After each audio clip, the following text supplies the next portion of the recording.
Ambassador Nikki Haley on the phone with me. Good morning, Ambassador. Good morning, Morgan. It's great to be with you.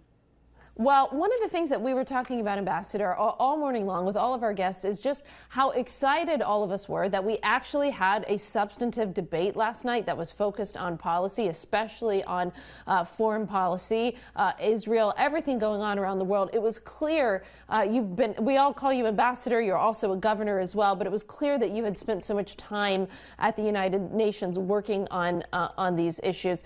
Can you just give us your thoughts? You know, one of the things that didn't get asked last night as it relates to Israel, Hamas, is we really didn't get into Iran as much, in the fact that we actually reportedly saw a U.S. drone get struck down last night. So grade the administration on their current policy as it relates to Iran, and specifically what you would do different if you were president in just a little over a year. Well, first of all, I'll tell you, yes, it was a great debate. It's always nice when you get a little bit longer to answer your questions and when you can talk about policy and solutions, because I think that's what Americans want to hear. And so we were able to get into more of that last night. You know, Iran has never been a good actor. And that's why it was a mistake when Obama tried to get into the Iran deal.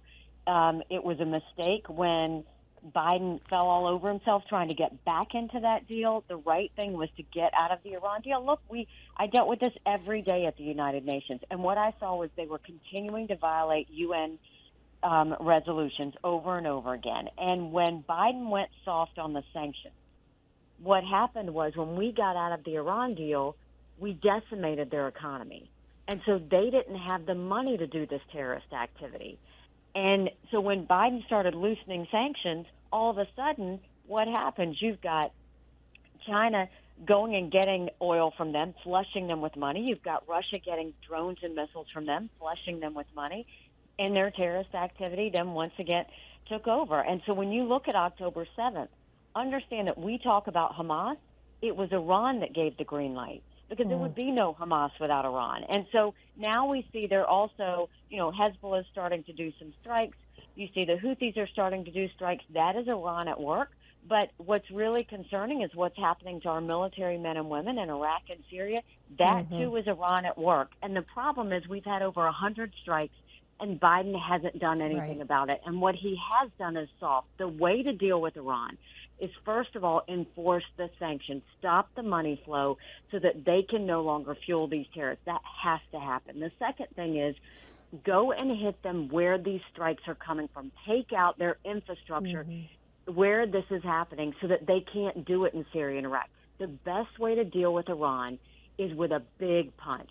You saw that when Soleimani was killed. They were flat-footed. They didn't know what to do. It takes one good punch that gets them to back off. The second thing that is really important, though, it would dramatically weaken Iran and embarrass Iran if Hamas was eliminated.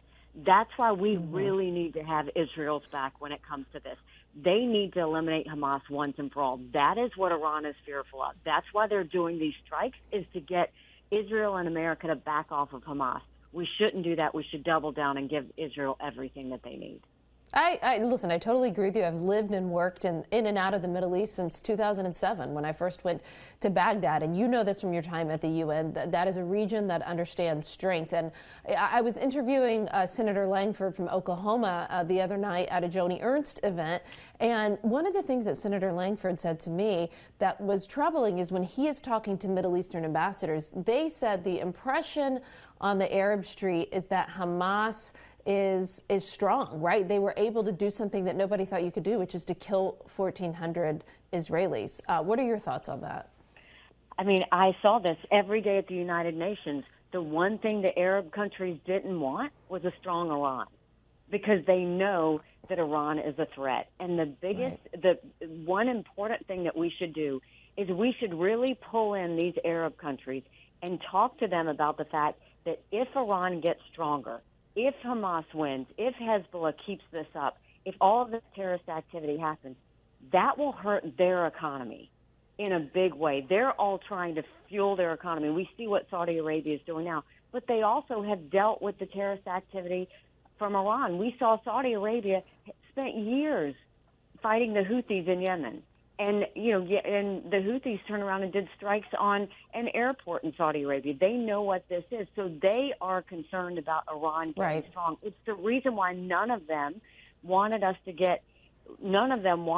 to really get back into the Iran deal, is because they know how bad Iran is.